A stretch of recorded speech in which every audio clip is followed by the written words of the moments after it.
Time for 49ers Rush Podcast.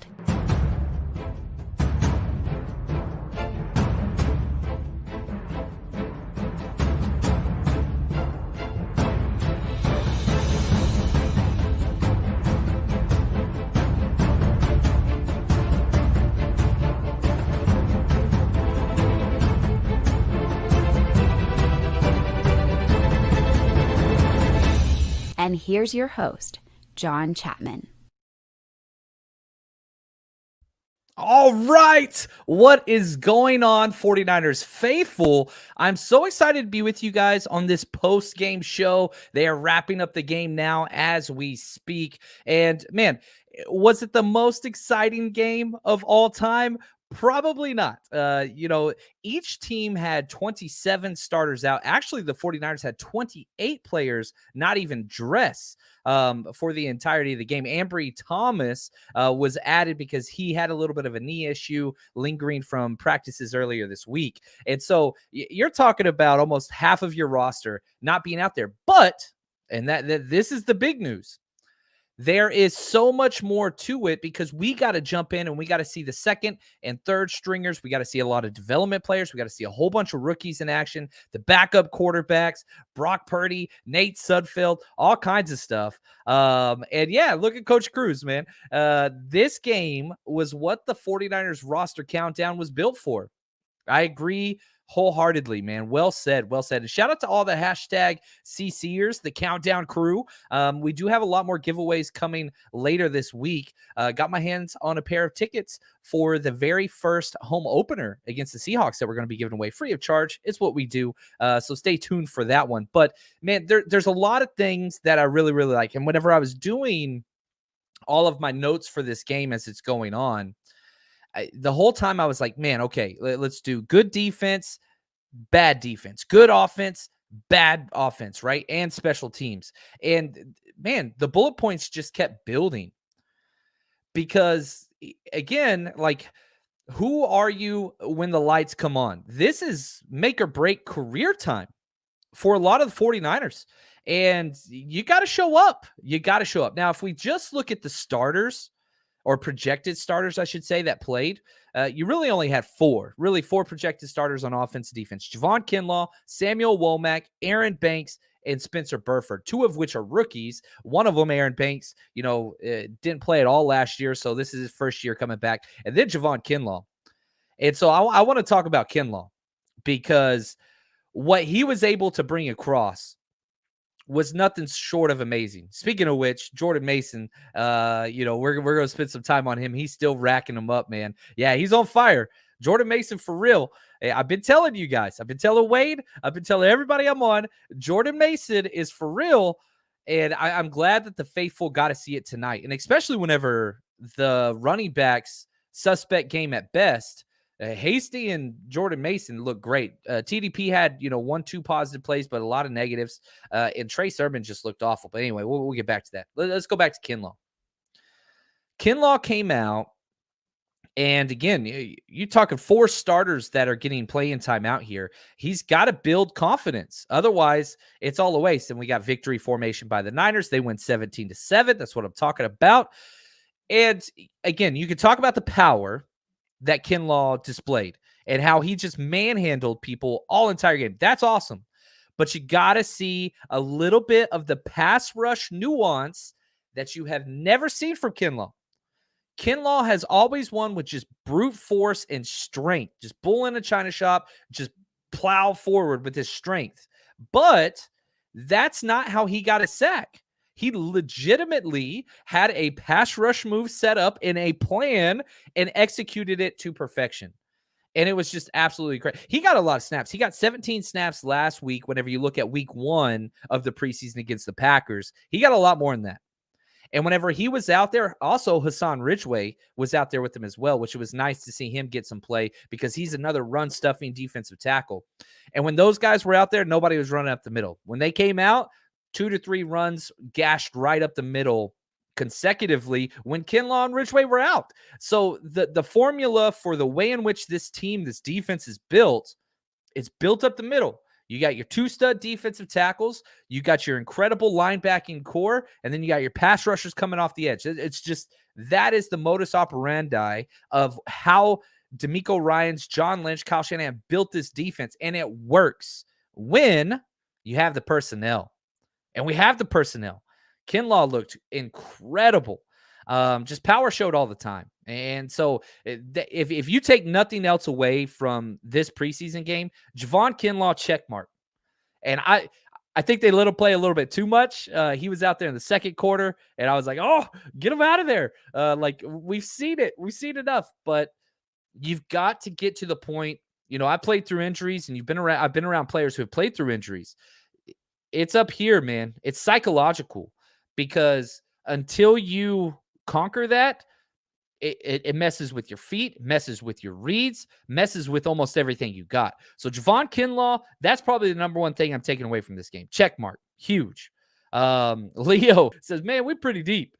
You're not lying. 49ers controlled the ball. The offense was really, really bad to start. And we'll jump into that. I don't want to do that just yet. But yes, depth is key. Now, sticking with the starters that I think are important, let's stick on the defensive side and Samuel Womack. First off, he didn't get tested near as much as we saw last week. They stayed the hell away from him. Circle number 26, don't go at him. He's a ball hawk. But it didn't matter. It didn't matter. Why? Because he still found a way to get his hands on the ball. Now, if you were with us on Patreon last week, we did a special teams breakdown of the very first preseason game. And sure enough, guess who kept flashing the entire time on special teams? Number 26. I mean, it was incredible. Now, you don't get to see that a lot of time on the broadcast footage. And if you haven't joined our Patreon yet, holy cow, we are hitting record numbers this month as people are jumping in every offensive snap, defensive snap, special team snap, broken down with me watching film just like I used to do with my teams, where I would coach up the scheme and why this works and why this doesn't work. And yeah, a win is a win. There we go. I love that tag, by the way. 2-0 49ers, baby. 49ers cover the spread both times. I'm a degenerate. I bet on both games. 49ers cover the spread both times. Hashtag money. Anyway, I bet like $5 this preseason. Be careful. But Samuel Womack, and again, breaking down all that film, he flashed nonstop on special teams last week, and it showed again this week. Malik Turner, who is probably going to be the number 6 wide receiver, even though he had that, huge personal, he's probably going to get fined for throwing a punch. He got that penalty early, but man, he played a good game and forced a fumble on the punt return.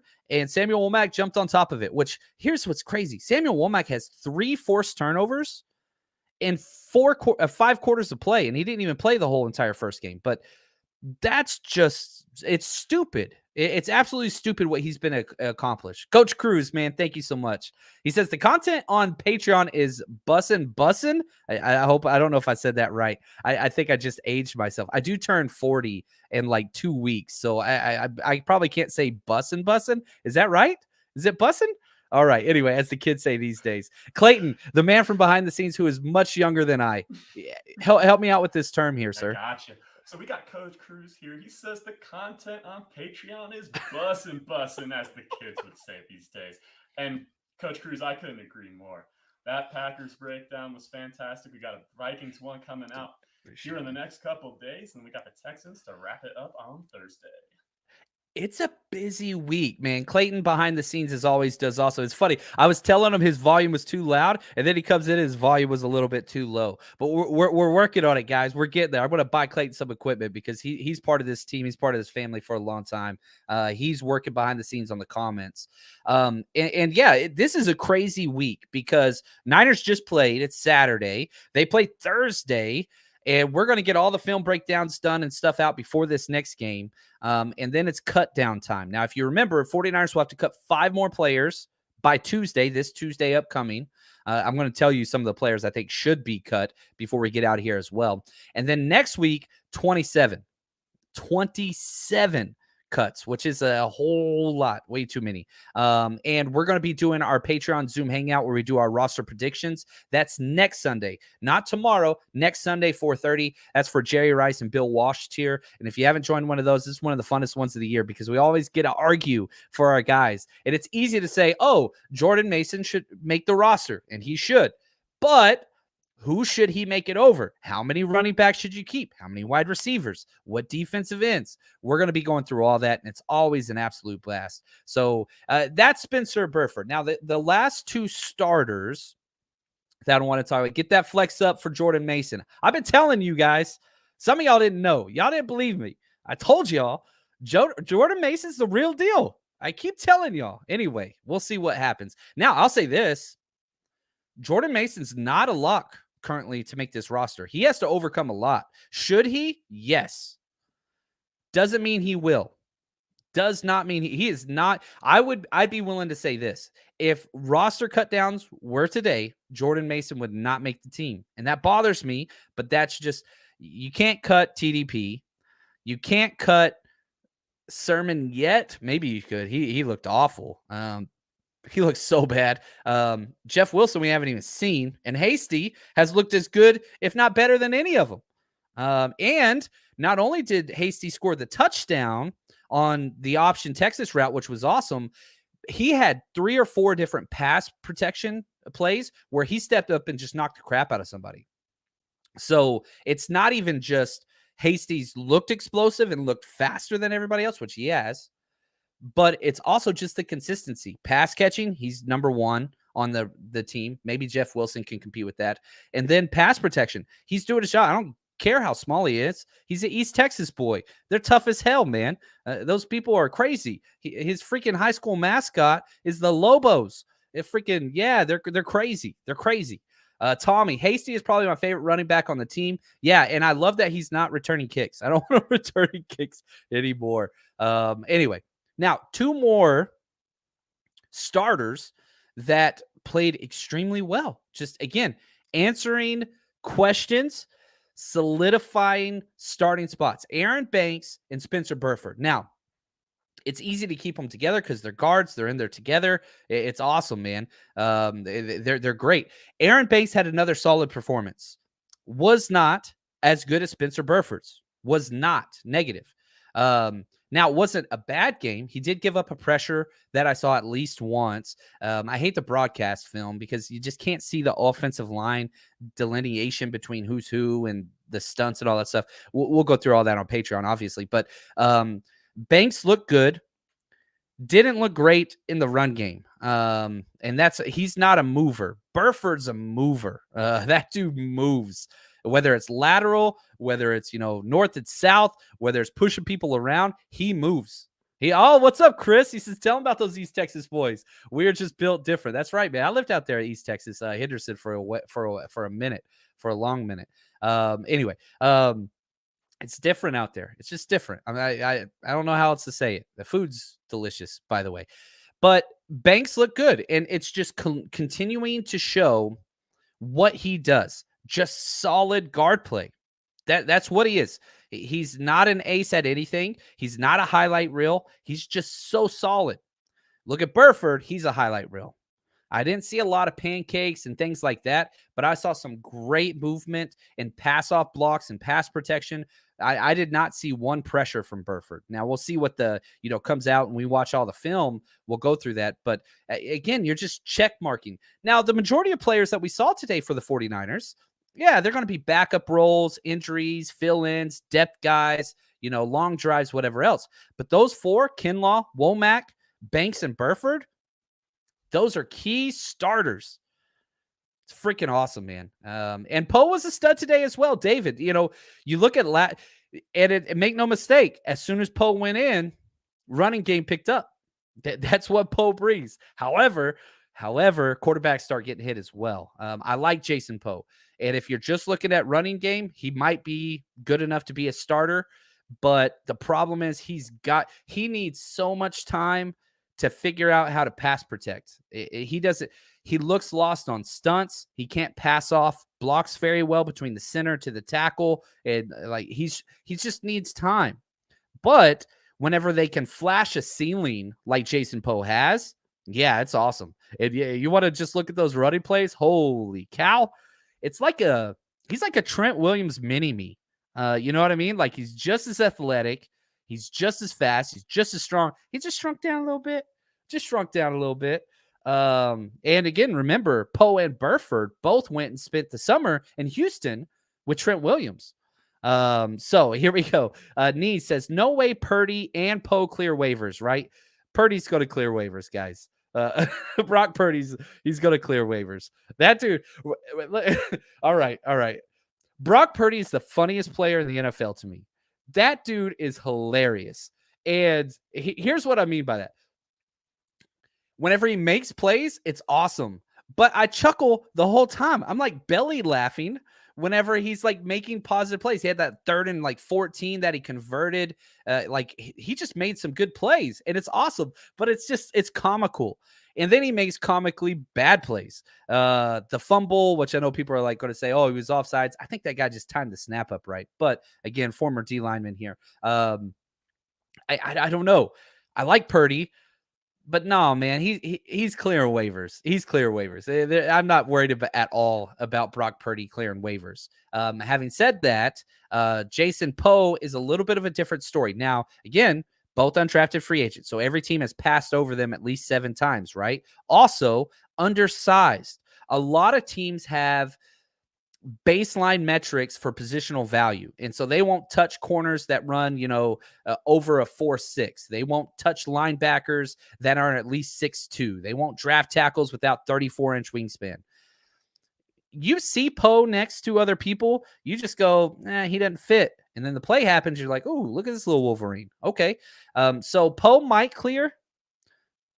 I don't see him making this roster right now. I just don't see it, especially, and this is probably one of the biggest caveats or developments this whole day. Colton McKivitz, they gave him the stud treatment and told him, even though you're healthy, don't dress, which tells me Colton McKivitz is not only probably the swing tackle, but he's going to be making this roster almost a lock.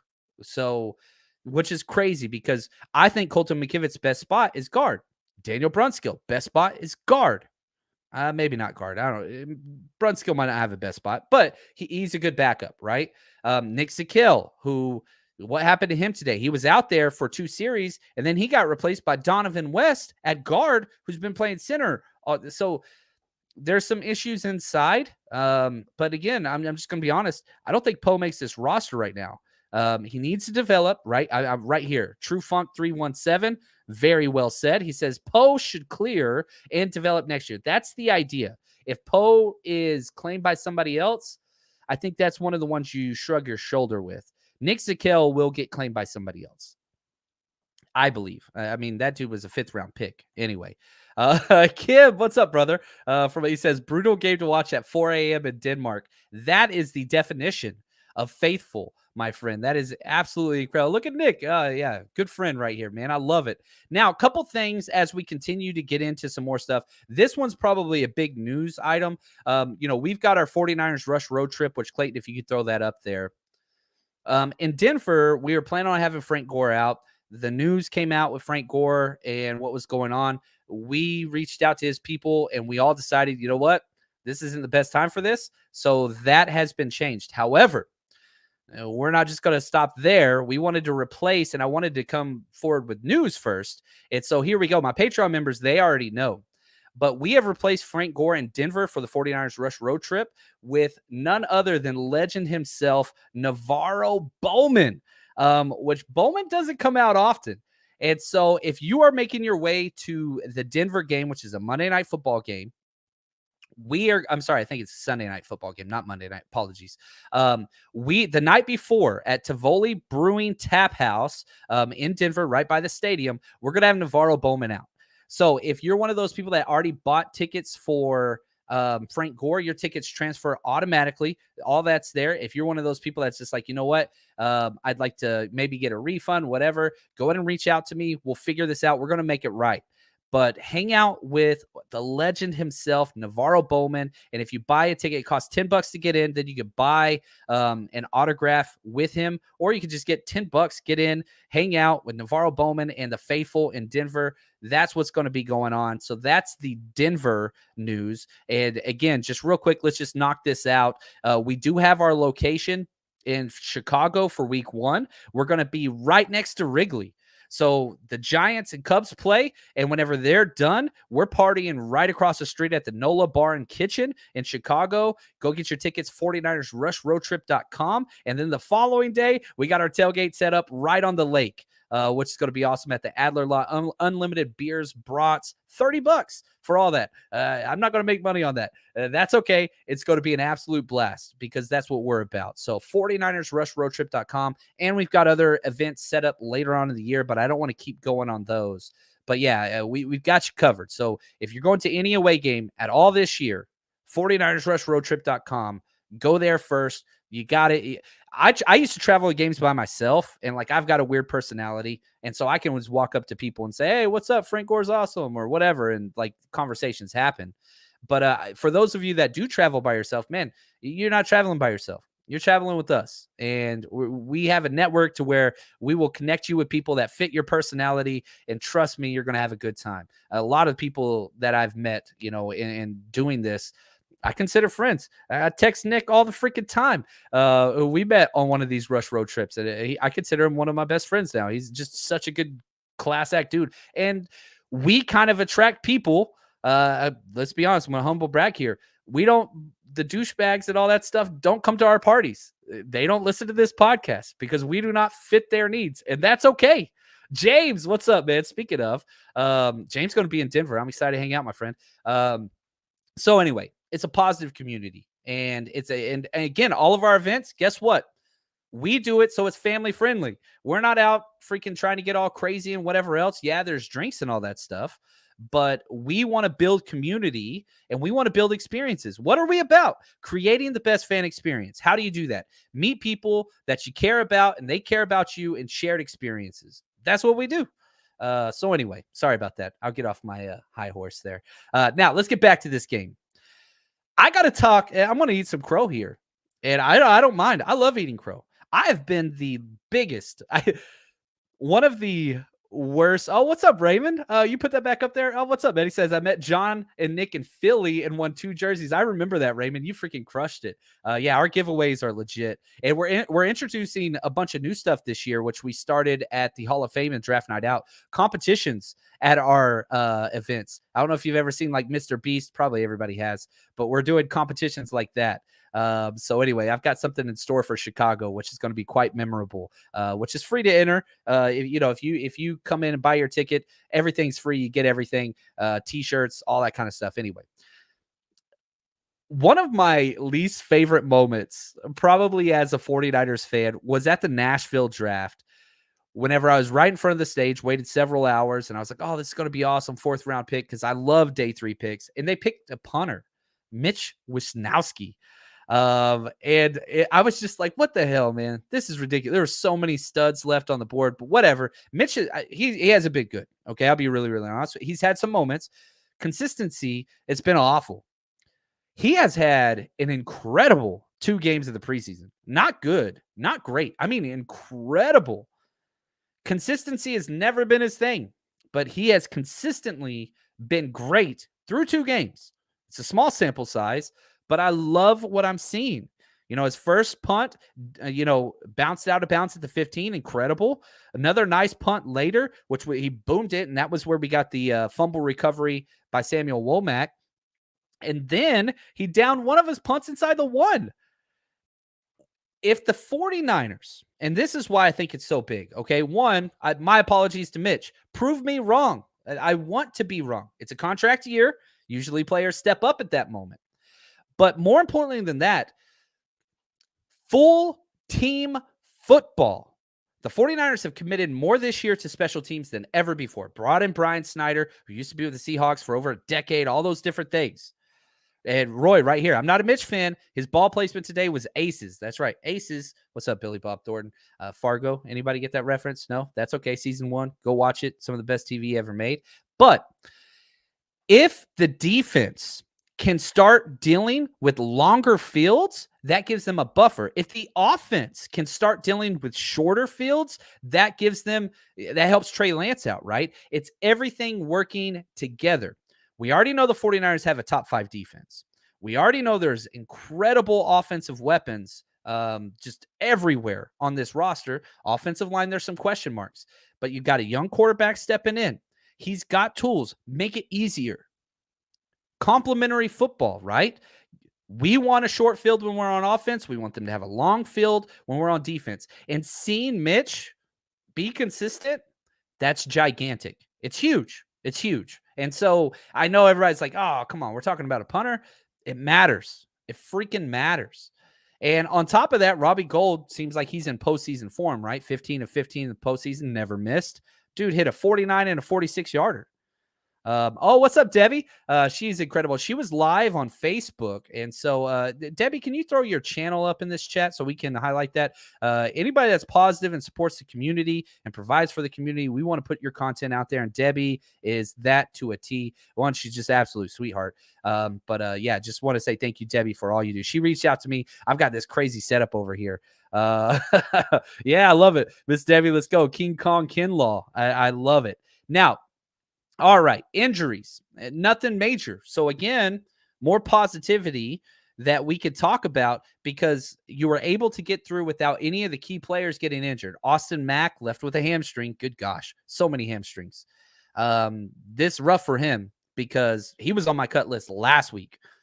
I think Austin Mack is gone. I think he's one of the 5, unfortunately, undrafted free agent. Anyway, so I think he's probably one of those. Ambry Thomas, he had knee issues during joint practice.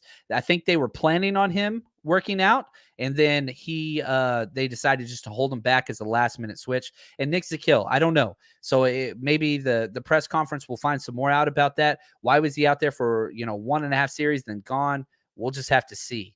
That's going to be rough there. And right here, I want to talk about this. Leonardo, he says, I could see Seahawks poaching our players after the cuts. 49ers already had 2 players poached on our first 5 cuts. And so it's just like, yeah, it's going to be bad, guys. This is not going to be, let's see who we could slip past waivers. You got to make the cuts.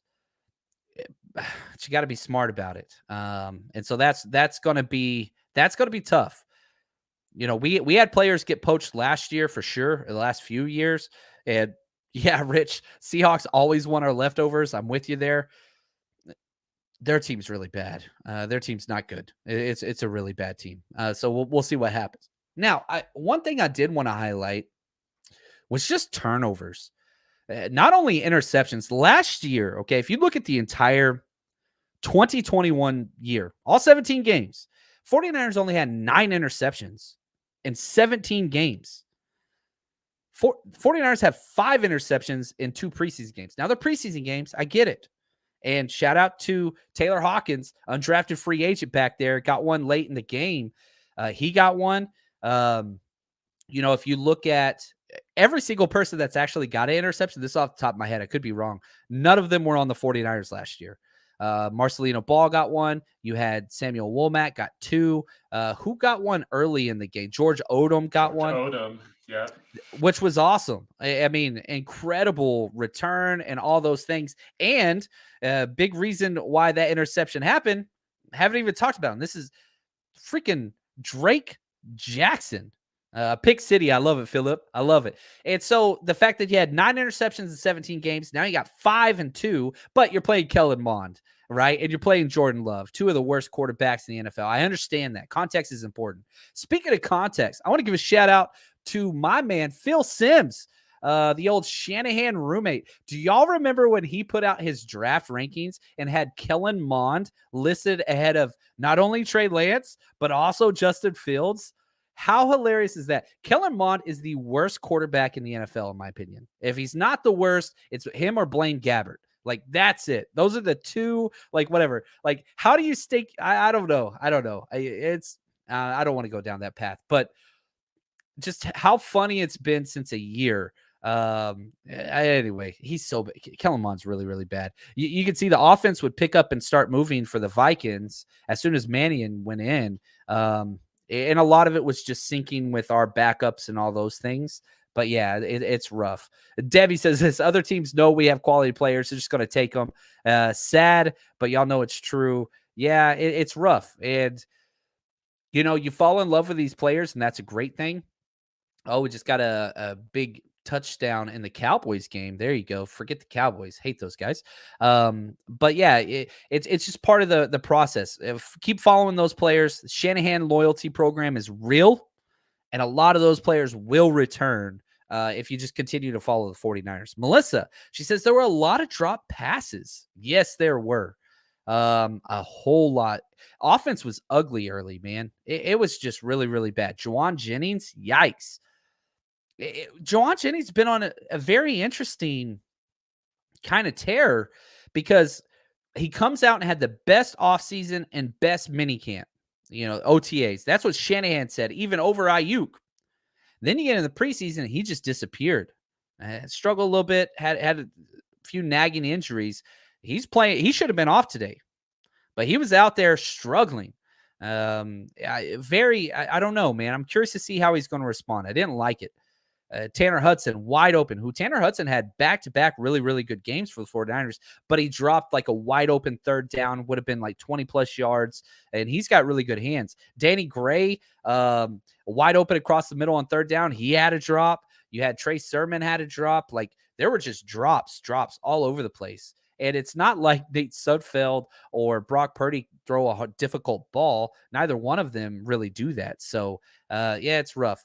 That's a problem. Oh, what's up, Niner Sickness? I love it. Love his show. Go check out his show if you haven't yet.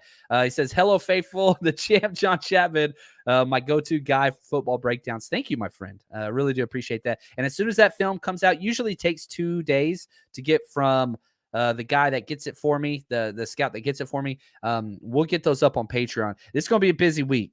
So I'm going to be, once film shows up, I'm just letting y'all know, boom, boom, boom. It's going to be flying out this week. So we got you. We got you full. And Melissa reading my mind. She knows what she's talking about. Javon Jennings is reminding me a lot of Brandon Ayuk offseason from last year. Just something fishy going on there. It is a difficult transition being a pro. You got to remember, rookies spend their first offseason preparing for the draft and the combine and interviews and all those things. Second offseason, there's no training wheels. Now, I will say this. Javon Jennings has handled the offseason, seems like much better. But, yeah, there's some players are just slow starters. Like, they don't hit their football peak till midway through the season. You look at Javon Jennings last year, Mohamed Sanu started the first 7 games. Then he got injured. That gave opportunity for Javon Jennings. And this is his 3rd year too. Again, I may have misspoke earlier. Javon Jennings was drafted previous year, cut, injuries. Then last year was his 2nd year. This is his 3rd year. But yeah, you're right. It's difficult. Ambry Thomas, another guy, just starts slow, just starts really slow. We saw what he did at the end of last year. He was awful at the start of the year. So yeah, it's interesting. That's a very, very good point. Some other players that I thought bothered me, especially on offense, Jordan Mills, who, I was clamoring, I'd rather him be the swing tackle. He got blew up several times. Really, really bad game. He almost had all the snaps at right tackle. He was really, really bad. Keaton Sutherland, not good. He played backup center, gave up a huge sack on 3rd down. Just didn't look good. Dwelly looked good. 2 false starts. Just inconsistent. Love seeing him at fullback, though, proving that versatility. I like that. But penalties were off all game. They were off everywhere. Personal fouls, it was just bad. There were lots. I think Hassan Ridgeway got called for a defensive holding. There were just issues. Debbie, and the penalties. Now, that has to stop. Shanahan has always been one of the most penalized teams in the NFL. Part of that is because of all the motions and timing. So that just makes everything more complex. But yeah, that's an issue. And again, young quarterback, Trey Lance stepping in. You got to be smart. You got to be smart with that. And it is difficult because, false starts happen. Quarterbacks have different cadences and you're swapping drives. That's another thing that's rough because you go from Sudfeld to Purdy, back to Sudfeld to Purdy. Everybody has their different cadence. And so you start memorizing that cadence and then it shifts on you. It happens. And it's just, from a coaching standpoint, you're just like, all right, we're never going to do this in a game, blah, blah, blah, blah, blah. But yeah, it's an issue. It is an issue.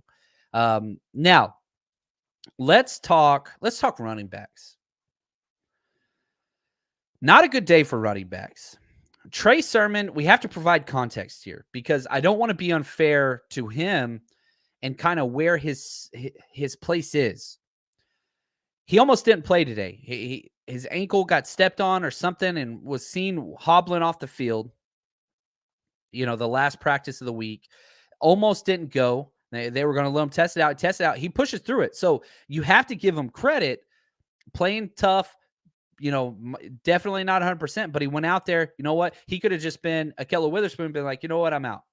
He didn't do that. He's fighting for a spot. Now, the issue is that's great and appreciate, you fighting through that. It's a double-edged sword. He looked awful. He didn't look bad. He looked awful. He looked terrible, in fact. And so terrible that whoever the other running back that got a carry, whether it was TDP, Hasty, and damn for sure Jordan Mason, it just makes Sermon look so bad in retrospect. He looked awful, indecisive, slow, no burst, always bouncing outside, just bad. Now, Ty Davis-Price wasn't amazing, at least not consistent. That 4th and 1, tried to bounce it outside. Can't do that. Like, you're a big dude. You got to just lower your head. The only one that did that was, guess who? Jordan Mason. Freaking 3rd and 2, no hole. Freaking play behind your pads, not under them. Drive forward, fight for those 2 yards. The only one that I saw big boy running style from, it was Jordan Mason.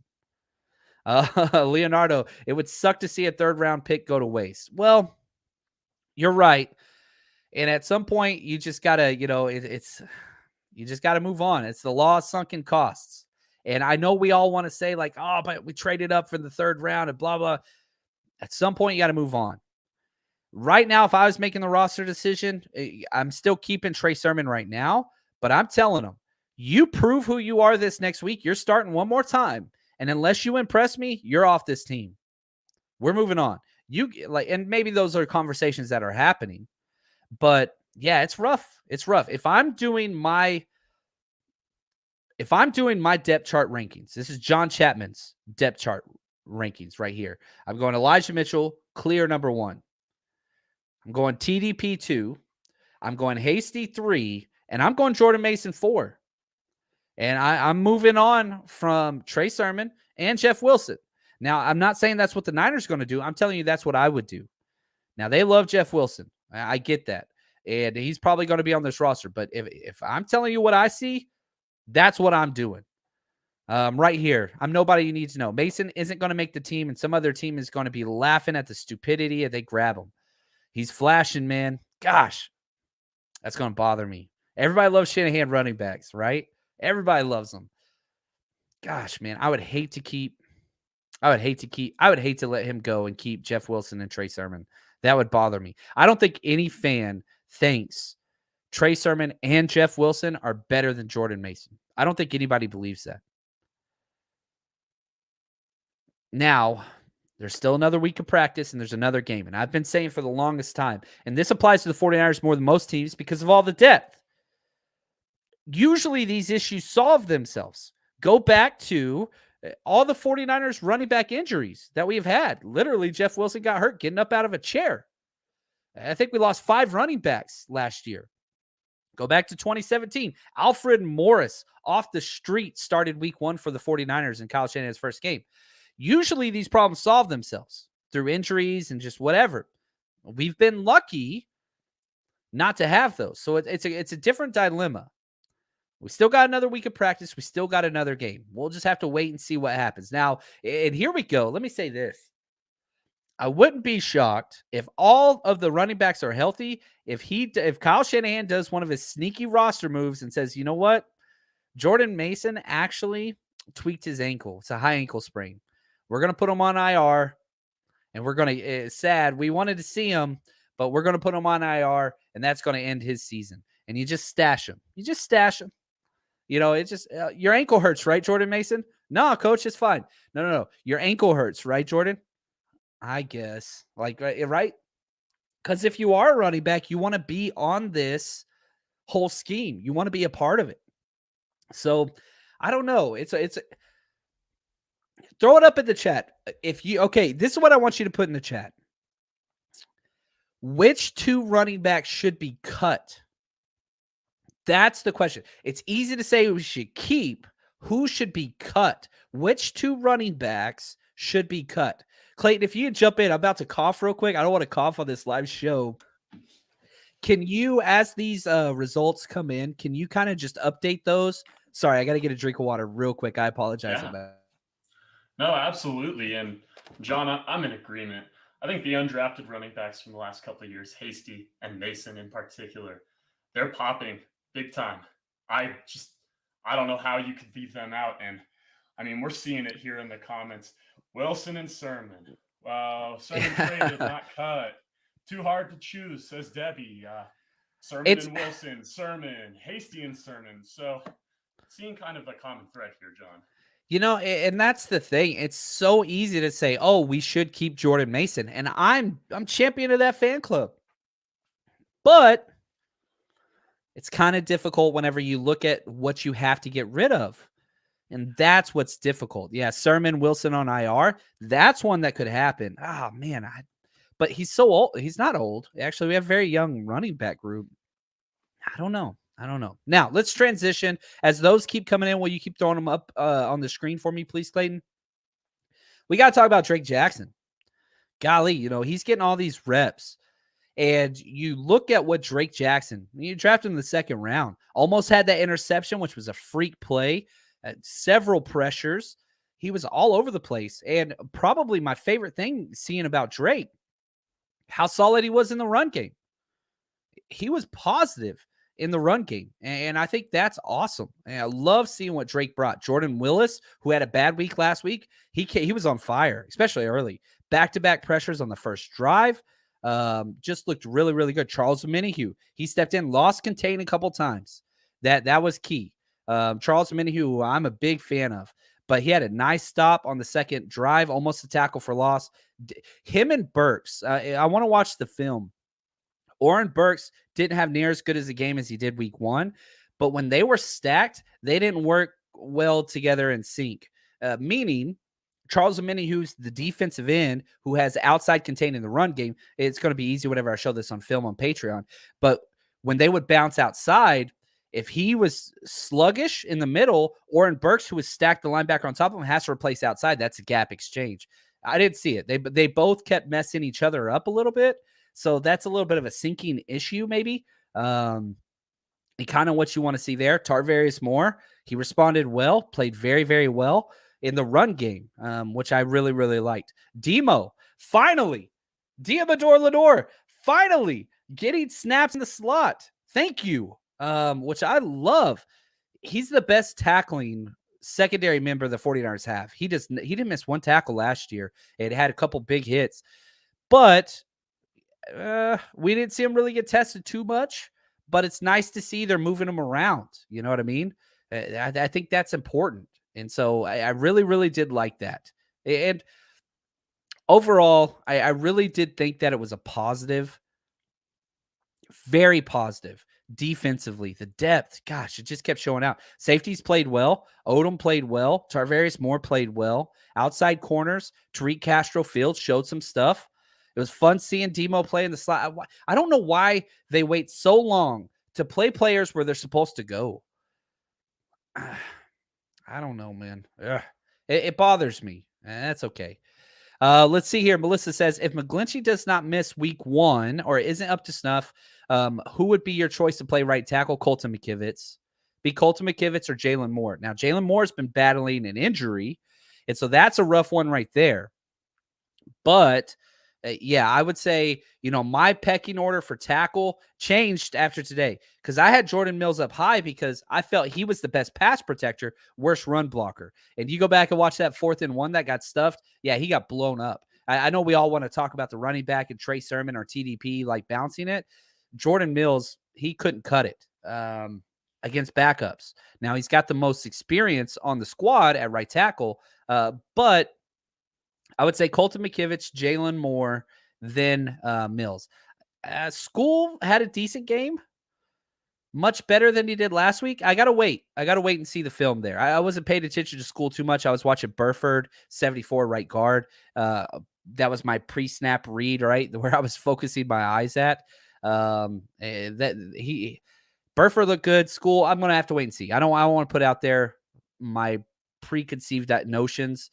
I want to validate it on the film. So pending on Justin School. But before this game, I was ready to cut School. Like, he was bad. But maybe he just needs to be on the left side. Maybe right side's just not for him. Leonardo, he says, I'm hoping Danny Gray turns into one of the guys. It would be nice to have a Tyreek Hill on this team. Man, my favorite thing about Danny Gray this week, speed showed, okay, there's no doubt about that, but that's not how he won. He won on slants, drag routes, even ran an out route. That was awesome. Like, the speed's always going to be there, and that's his card. But you have to get the nuance as a route runner that can show I can win several ways.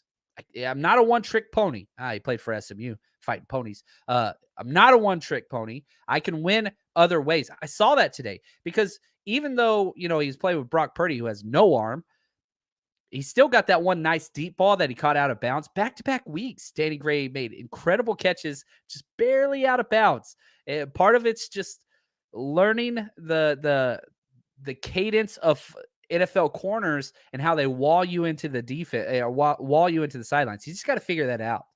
But yeah, Emmanuel, he says Danny Gray is coming for Jennings' spot. You're not wrong. Now, I think Ray McCloud would be the first one to get that. Shanahan hates rookie wide receivers, but he's going to get snaps. Remember, when Ayuk and Debo came off the field last year, it was Travis Benjamin and Trent Sherfield coming in.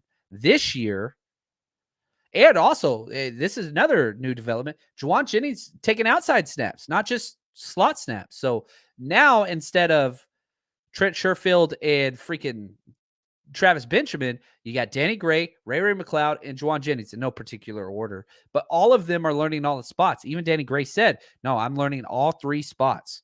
So that's huge because you can keep that speed outside, but he can also jump in the slot a little bit. Oh, no. An ex-teacher cutting School. Look at that. Look at that, Roy. You deserve an award, my friend. That is incredible. That well said. That's awesome. It's been a great week. This is school started. I talked to one of my good teacher friends today, just seeing how it's going. It's been fun being where I am.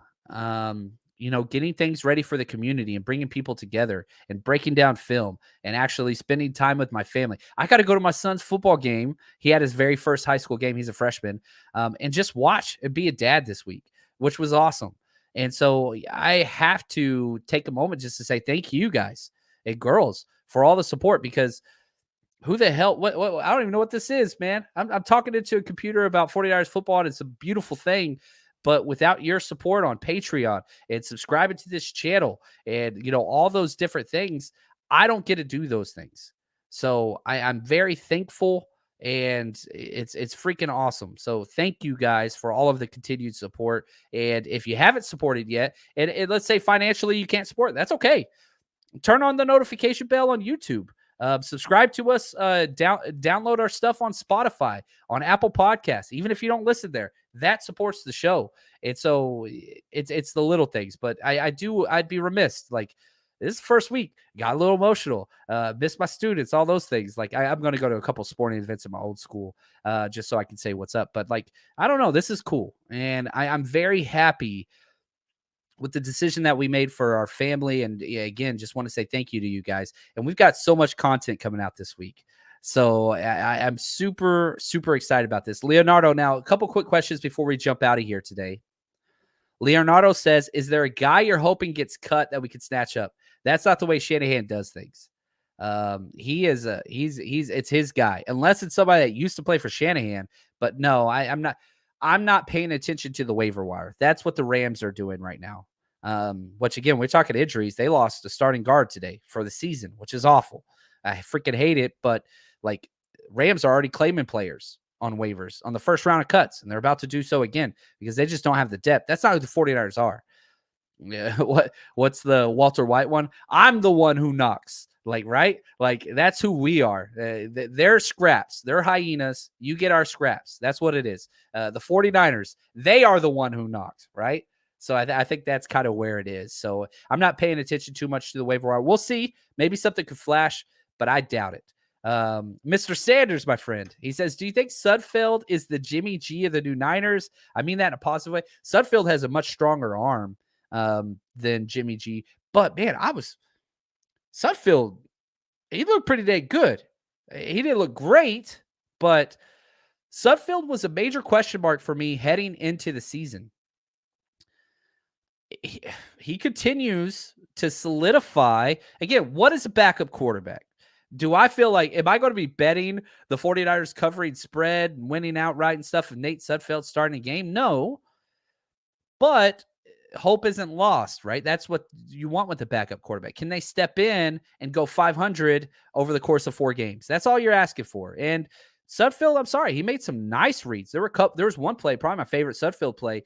He looked to the left, pump faked, switched his feet, looked to the right. It was an empty set. Usually in empty sets, you split the field down the middle and you read left field or you read right field because it's different combinations. But that was a vet move. Looked to the left in an empty set, went to throw it, hesitated, switched his feet perfectly, went to the right side, hit the open wide receiver. He has a very good understanding of this offense and scheme. He's been there 2 years. I have a lot more confidence in Nate Sudfeld. A lot more confidence. Snead, 40 Hours Faithful Forever. What's up, Josh? He says, Snead seems like he could come in handy. He looks, how do I say this? He knows what's up. You can tell he's savvy. You can tell he's experienced. You can tell he's got like old man strength, right? Like that's what I saw. He didn't look fast, but he's never really been fast. That's never really been his winning thing. I mean, he's a player, so I don't know. I think Snead could be a practice squad candidate, even though he's a vet. Somebody that's just, could sit there and just in case you could put him in, but I don't think he's a game breaker. I don't think he's a long-term option. I think he is a bandage, right? Like he's duct tape on a sinking boat, meaning if you get back-to-back injuries at the wide receiver position, then I think you can jump up. And so, yeah, I don't know. Clayton says this, half step slow, felt like he was moving through Jello. Yeah, well said, man. And I got to say, shout out to Clayton, man. Clayton, can you jump in here, man? I know that he clicked the wrong button. He'll come back. But got to say thank you to Clayton. He's been helping these shows go much smoother so that I can process through this. So Clayton, I just want to say thank you to you. I know you got some notes, man. Were there a couple things that stood out that we didn't touch that you want to jump in on about today's game? Yeah, John, I really think, gosh, we've almost been here for an hour and we've had such a great time. I'm going to start talking a little bit louder now. It's not something I never thought I would say while on the air. But John, I think we pretty much hit everything. I was just, mostly I was impressed as to how the team came out in the second half. It just clearly, they probably got yelled at a little bit in the locker room. Hey, guys, we got to clean some stuff up. I thought they came out. They looked way better in the second half. Shot Jay. Oh, my God. Yeah, Shot Jay's the man. I love it. My man. I love it, man. So, and so, I don't know. This is awesome. I wanted to say thank you to you. I wanted to say thank you to our executive producers that make this show happen. James Willick, who we saw in the chat earlier. 49er George, 365. He is awesome. We've got a lot of content, guys. Go support other content creators. I know there's some other great ones out there. Go check them all out. But that's going to do it for us today. We got a bunch of stuff coming your way, so stay tuned. And as always, I think it's going to be easy to do today. Stay strong, faithful.